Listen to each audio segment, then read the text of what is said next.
ये वीडियो उन लोगों के लिए है जो जिंदगी के ऐसे मोड़ पे खड़े हैं जहां पे उनको कुछ भी अच्छा नहीं लग रहा, ना उनसे पढ़ाई ठीक तरह से हो रही है, ना लाइफ उनसे एंजॉय हो रही है, ना घर में इज्जत है, ना बाहर इज्जत है। सबसे पहले तो हम जानने की कोशिश करते हैं कि इसकी वजह क्या है। बहुत सारी वजूहत हो सकती हैं, लेकिन मौजूदा दौर में जो सबसे बड़ी वजह है जिसकी वजह से हम ऐसा महसूस करते हैं वो है हमारी डिस्ट्रैक्शन। हमारी लाइफ के अंदर, हमारी जिंदगी में बहुत सारी डिस्ट्रैक्शंस हैं। उन डिस्ट्रैक्शंस में भी सबसे कॉमन क्या चीज है? सोशल मीडिया का इस्तेमाल और सोशल मीडिया का बेजा इस्तेमाल। क्वेश्चन ये बनता है कि हम सोशल मीडिया का गैर जरूरी इस्तेमाल करते क्यों हैं? तो उसकी वजह ये है कि सोशल मीडिया में इस तरह का कंटेंट हमें दिखाया जाता है जिससे हमारे दिमाग के अंदर डोपामीन रिलीज होता है और उसकी वजह से हमें खुशी महसूस होती है। डोपामीन एक केमिकल है जो आपके दिमाग के अंदर मौजूद होता है, आपके जिस्म में बाकी हिस्सों में भी मौजूद होता है, लेकिन दिमाग के अंदर इसका एक बहुत बड़ा रोल रिवार्ड सेंटर में काम करना होता है। मतलब आपको रिवार्ड की और खुशी की, प्लेयर की कैफियत देना डोपामीन का काम होता है। तो जब भी आप कोई रील देखते हैं या मीम देखते हैं, वो छोटी सी होती है, 30 सेकंड की या 60 सेकंड्स की, और उसकी वजह से आपके दिमाग में डोपामीन रिलीज होता है। आपको थोड़ी देर के लिए खुशी की, प्लेयर की कैफियत महसूस होती है और आप रील पे रील देखते जाते हैं और आपको वक्त का पता नहीं चलता। देखें, हर चीज की कोई कॉस्ट होती है। अगर आप सोशल मीडिया इस्तेमाल कर रहे हैं, आपको लग तो यही रहा होता है कि ये सोशल मीडिया ऐप फ्री है, आप फ्री में इस्तेमाल कर रहे हैं, लेकिन वो फ्री नहीं है। वो आपसे क्या ले रहा है? वो आपका वक्त ले रहा है आपसे,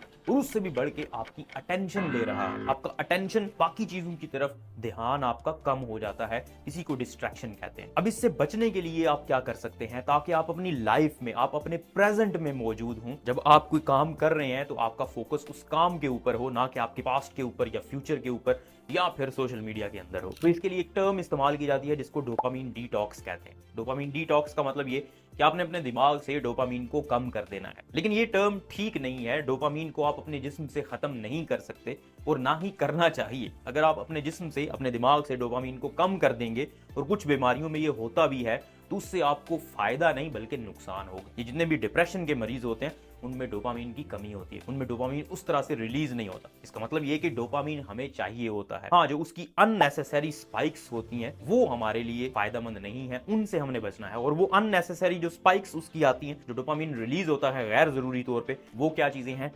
सोशल मीडिया का इस्तेमाल है, और वो बुरी आदत हैं जिनसे हमें खुशी महसूस होती है। तो उन चीजों को जब आपने क्लटर कर देना, उनको कम कर देना है, तो उसकी वजह से आप प्रेजेंट में रहना सीख जाएंगे और आपका अटेंशन स्पैन दोबारा से वापस आ जाएगा। इसी पे हमने बात करनी है कि हम ऐसा कर कैसे सकते हैं। सबसे पहले तो आपने एक बहुत बड़ा प्रोग्राम लॉन्च करना है और उसमें अपनी लाइफ में से सारी गैर जरूरी चीजों को आइडेंटिफाई करना है और उनको माइनस कर देना। अब गैर जरूरी चीजें आपकी लाइफ के अंदर क्या होती है? देखिए, सोशल मीडिया का इस्तेमाल बहुत हद तक गैर जरूरी है। रील्स को देखना, मीम्स को देखना और मीम्स को शेयर करना, ये आपकी लाइफ में गैर जरूरी है। इसका कोई फायदा नहीं होता आपको। इसको आप माइनस कर सकते हैं कुछ टाइम के लिए, मतलब जब तक आप अपनी लाइफ को दोबारा वापस गेन नहीं कर लेते, जिस तरह से आप महसूस करना चाहते हैं उस तरह से आप वापस नहीं आ जाते उस कंडीशन में, तब तक इन चीजों को आप माइनस करें। पहले आइडेंटिफाई करें कि अच्छा, फेसबुक मेरे लिए जरूरी नहीं है, इंस्टाग्राम मेरे लिए जरूरी नहीं है, टिकटॉक मेरे लिए जरूरी नहीं है, और इन चीजों को अनइंस्टॉल कर दें, खत्म करें। इसी तरह और भी बहुत सारी आदत होती है। आपको पता है, इंसान की जिंदगी में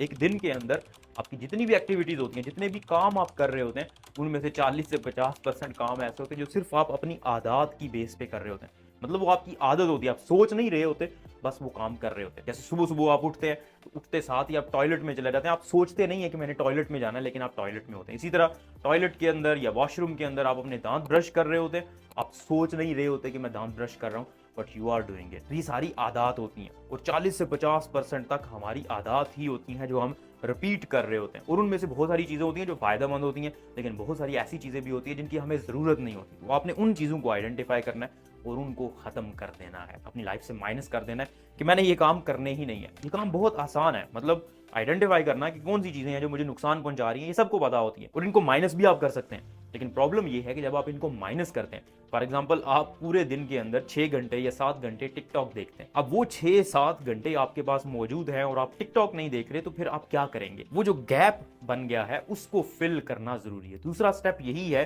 कि आप वो गैप किस तरह से फिल करें। उस गैप को फिल करने के लिए सबसे इंपॉर्टेंट चीज है माइंडफुलनेस। अब ये माइंडफुलनेस क्या है? देखें, जब भी आप किसी जगह पे मौजूद हैं, जैसे अभी आप जिस जगह पे बैठे हैं या खड़े हैं, तो यहाँ पे अब आप अगर अपने एनवायरनमेंट को स्टडी करना शुरू करें, आपके इर्द गिर्द क्या हो रहा है, तो आपको ऐसी आवाजें और ऐसी चीजें नजर आएंगी जो आपको पहले महसूस नहीं हो रही। अगर आप थोड़े से चंद सेकंड लें और अपने इर्द गिर्द मुताला करना शुरू करें कि क्या कुछ हो रहा है, हो सकता है आपको वॉशिंग मशीन की आवाज आना शुरू हो जाए, किसी और मशीनरी की आवाज आना शुरू हो जाए। जस्ट टेक 5 सेकंड्स और देखें इर्द गिर्द आपके क्या हो रहा है जो आप महसूस नहीं कर रहे थे।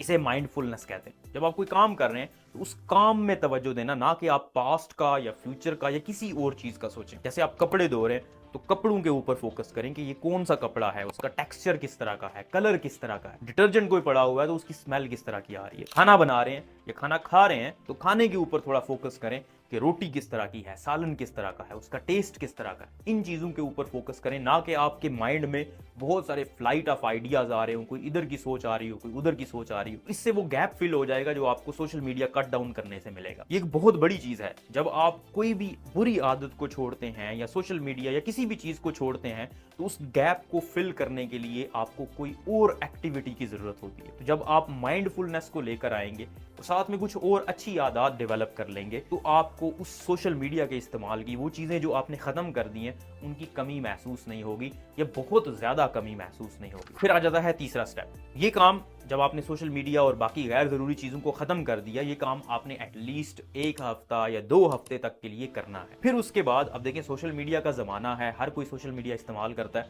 तो अपने आप को सोशल मीडिया से दूर ना रखें। ये भी कहना गलत होगा कि आप सोशल मीडिया से बिल्कुल दूर हो जाएं, खत्म कर दें उसको, क्योंकि सोशल मीडिया पे बहुत सारी बेनिफिशियल चीजें भी होती हैं। आपके दोस्त होते हैं, बहुत सारी जॉब्स को एडवर्टाइज किया जाता है वहां पे, तो इसलिए सोशल मीडिया से बिल्कुल कट ऑफ ना करें। हाँ, सोशल मीडिया में वो चीजें इस्तेमाल करें जो आपके काम की हैं। जैसे फेसबुक पे आप अपना माइंड बना लें कि मैंने फेसबुक पे या यूट्यूब पे या इंस्टाग्राम पे रील्स नहीं देखनी, बल्कि रील्स की बजाय मैं लॉन्ग वीडियोस जो मेरे लिए काम की हूँ। फॉर एग्जाम्पल आप स्टूडेंट हैं तो एज ए स्टूडेंट जो इन्फॉर्मेटिव लेक्चर्स हैं जो आप अपनी स्टडी से रिलेटेड देखते हैं, बस वही देखने हैं। बाकी चीजें मैंने रील्स और बाकी चीजों के ऊपर अपना एक्स्ट्रा वक्त जाया नहीं करना। तो उनकी छांटी करें और उन चीजों को सिर्फ इंस्टॉल करें जो आपके लिए जरूरी हैं। जो गैर जरूरी हैं उनको माइनस कर दे और उनको दोबारा इंस्टॉल ना करें। ये काम अगर आप कर लेते हैं और साथ में अपनी जिंदगी के अंदर माइंडफुलनेस को इंस्टॉल कर लेते हैं तो यकीन करें आपकी जिंदगी बहुत खुशगवार हो जाएगी।